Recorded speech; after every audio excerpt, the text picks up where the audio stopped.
Alrighty. Alright, we're live again. With some fiction live reading this time. Catching up on Walter's story. Alright, and here we go. Chapter 9. Hopefully I wrote that correctly. Let's see. Adopting a playfully demure smile, Walter slid into the offered seat and set his hands upon the cane handle of his parasol. Master Van Bauer, I hate to waste the time of a handsome gentleman, so let me be rather frank with you. My daughter is missing, and I have reason to believe she may have been sold into your staff. I don't fault you if that's the case. I understand the complexities of your business. I'm truly and simply interested in purchasing her and rectifying this unpleasant but rather unintended situation. The rose-eyed proprietor seemed to frown with concern that felt a little fake. That's terrible. Of course, if she's in my custody, I'll gladly hand her over. It's not my intention to take on staff that isn't under very specific contract with me. What's your daughter's name, or rather, what does she look like? If she was sold under false pretenses, I hardly think they'd use her real title. She'd look about 4 or 5, with pale skin and dark hair, eyes somewhat like my own, Walter answered confidently. The aristocrat nodded slowly and clicked his tongue as his eyes fell towards the table. I see. That sounds familiar to you, the vampire inquired gently. The human lifted his gaze and offered Walter another polite smile. Indeed it does. The problem is that I refused the offer. She was being escorted by a pair of Ventrali I was unfamiliar with. That made me not trust them. I'm generally quite good with faces, and as far as I know, there have been no new acquisitions for their staff, and I would certainly know. He chuckled as he leaned back in his chair. I supplied most of them. Your business prowess is impressive, Walter chuckled softly in return as he too leaned back in his chair. If I wasn't so pressed for time, I'd very much like to discuss your ventures in a possible partnership. The rose-eyed proprietor quickly leaned forward once more, elbows poised upon his knees as a mischievous spark entered his gaze. Make that a promise, and I'll gladly assist you in locating your daughter.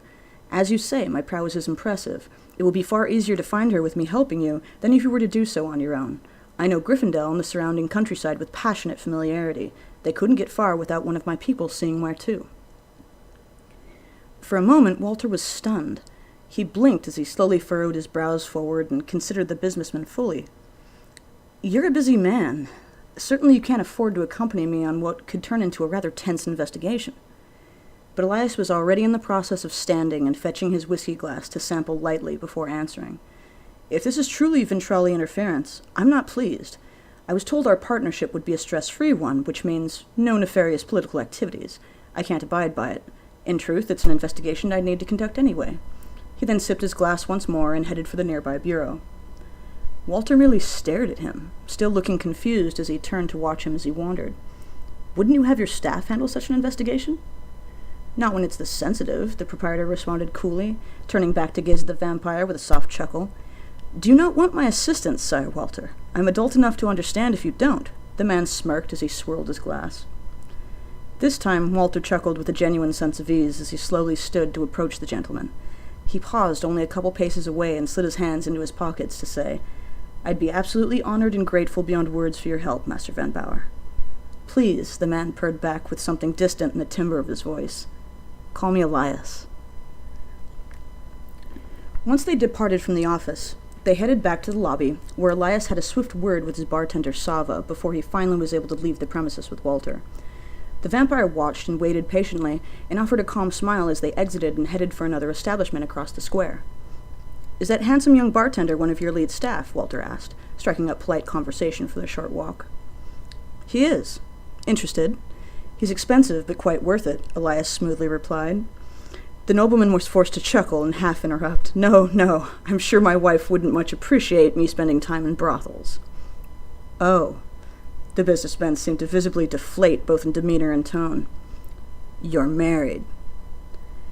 Don't sound so disappointed, Walter laughed softly back. I hate to say that I am, the rose-eyed aristocrat sighed. He then shot Walter a smirk and chuckled softly in return. But I am. You never followed up with the most important question, the vampire smiled back.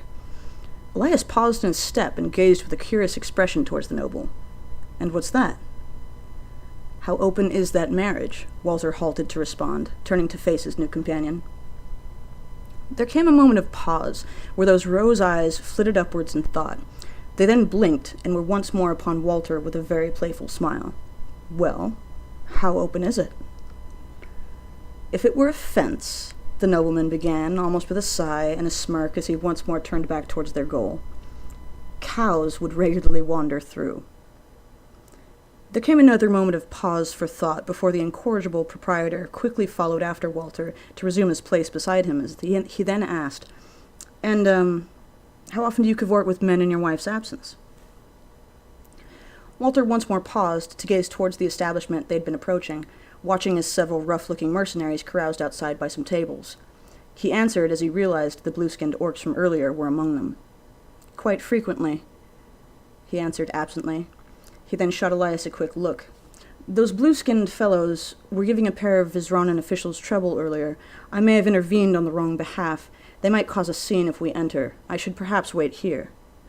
The aristocrat gave the tavern crowd an almost bored observation, and then turned back to smile at Walter. Those fellows, pish-posh. I appreciate you telling me, though. Come along now. He then resumed on his way towards the tavern, which left the vampire rather confused, but chuckling as he moved to follow. Walter could see he was right. They didn't get 10 feet towards the door before one of the orcs spotted them and pointed them out. Their leader paused to give them a looking over, then quickly moved to bar the entrance to the establishment. His eyes were upon Walter when Elias spoke towards him in a very unamused tone. Is there a problem, Grick? The tall, burly orc flicked his eyes down towards Elias, but quickly returned them to Walter as he replied, Your friend's not welcome here. What did I say? Walter half murmured and half chuckled to himself, which caused Elias to partially turn his head to acknowledge it. He then refocused upon Grick with a deepening frown. Do I not pay you enough, Grick? Am I not a generous employer? The man's change in tone and darkening expression earned the orc's eyes once more. He gazed at Elias with a visible loss of confidence. You're plenty generous, boss. Then why did you attempt to nullify our contract by nearly initiating a political event with Vizronan? The businessman rattled back quickly. Grick was quickly losing every last nerve he possessed. Was an accident. We can apologize to him. I suppose you'd better, Elias somewhat muttered back before waving the mercenary aside. Now move. We have business here, and it's far above your pay grade. The orc was quick to comply and did his best not to meet Walter's eyes as he passed. That left Walter feeling uncertain about how resolved the matter actually was. No matter. They were soon inside the rowdy establishment and headed for the nearby bar. Many mercenaries drank and gambled at surrounding tables. Others simply chatted and told stories from old battles. There were no fights or tense words being exchanged, so that seemed beneficial, Walter thought, as he cast his eyes across the crowd to get a general feel for the atmosphere. All in all, it seemed friendly. Elias sought the bartender, a pale-furred satyr. Where's Zith? The tender pointed to a nearby table where a dark-scaled lizard man gambled with a pair of minotaurs. All Elias had to do was step away from the bar and give the reptilian a stare before the fellow seemed to notice, look his way, and make short work of excusing himself from his current company. Pale violet eyes wrapped in silver quickly met both Elias and Walter in polite succession as the lightly armored fellow approached. Though his scales were dark, it was clear, when light reflected off of them, they were truly a deep shade of green. He stood only an inch taller than both the noblemen and touched the crown of his backward-facing horns atop his head with a small bow as a sign of respect to the pair before asking, What can I do for you, boss? Where are your shadows currently? You didn't see where the two supposed Ventrali got off to, did you? I have reason to believe they lied to me. They're still in town, the kindly fellow answered back, setting his clawed hands upon his knife belt. Where? Elias followed up as his brows quirked forward in curiosity. The Silver Sun. They hopped from place to place once they left the Halo, I assume trying to sell the girl, but then the reptilian shrugged with a somewhat amused smile.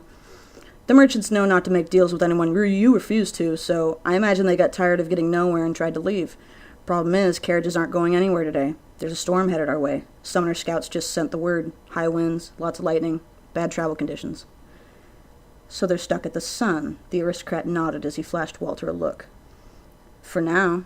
I guess they could decide to go on foot, or ask to use the summoner portals. Zith shrugged as though it weren't that important. Thank you, Sith. You're dismissed. Elias waved the mercenary aside, so the fellow offered them both another bow of his head and wandered back to his table. The nobleman then turned his attention to Walter. Well, there we have it. They're either at the Sun, which is an inn near the town's entrance, or they're headed for Gryffindor to ask for portal passage.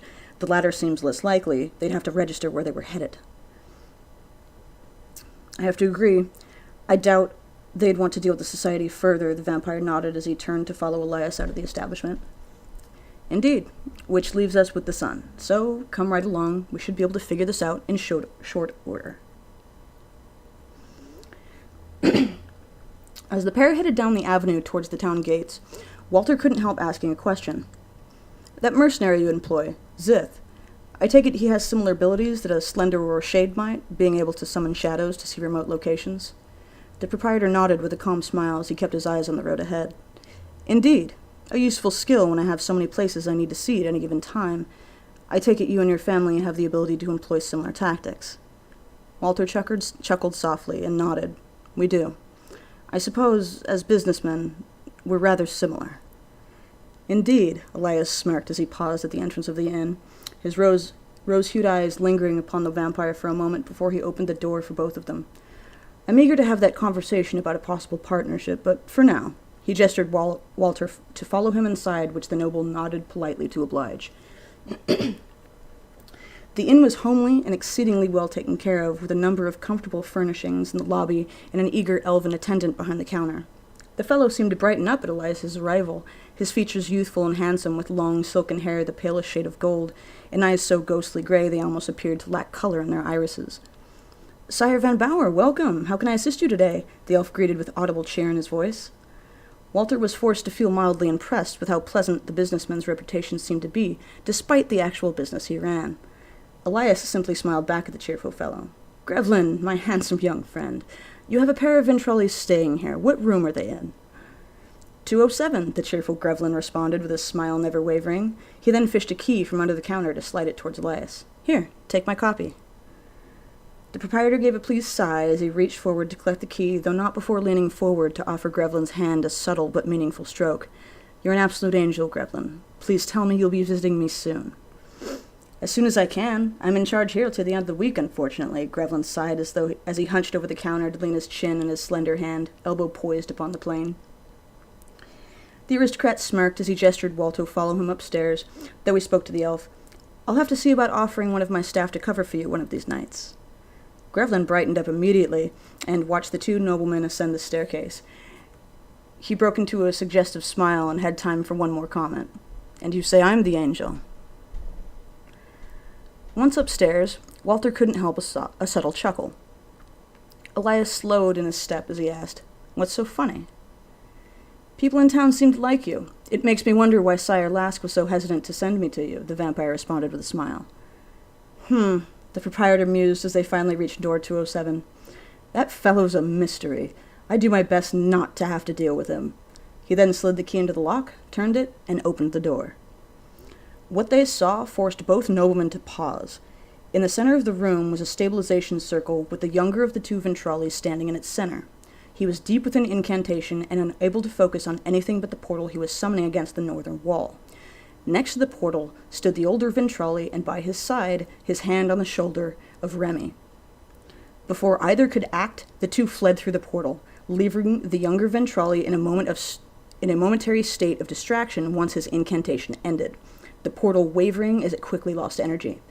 Walter would have to act quickly. All right. Here are your 5 options. Option number 1. Seeing that the portal still remained and knowing it wouldn't last long, Walter did the only thing he could think to in the moment. He dove into the fading portal after his daughter. Option 2. Walter paused to better analyze the room and situation. There were a multitude of focused items scattered about for the ritual, but now that he got a better look at this fellow, he could see he was clearly some form of dark-blood elf, not a vampire or darkling. It was very unlikely these two were Ventrolli, unless they were hired agents. They're not Ventrolli, he couldn't help uttering in disbelief.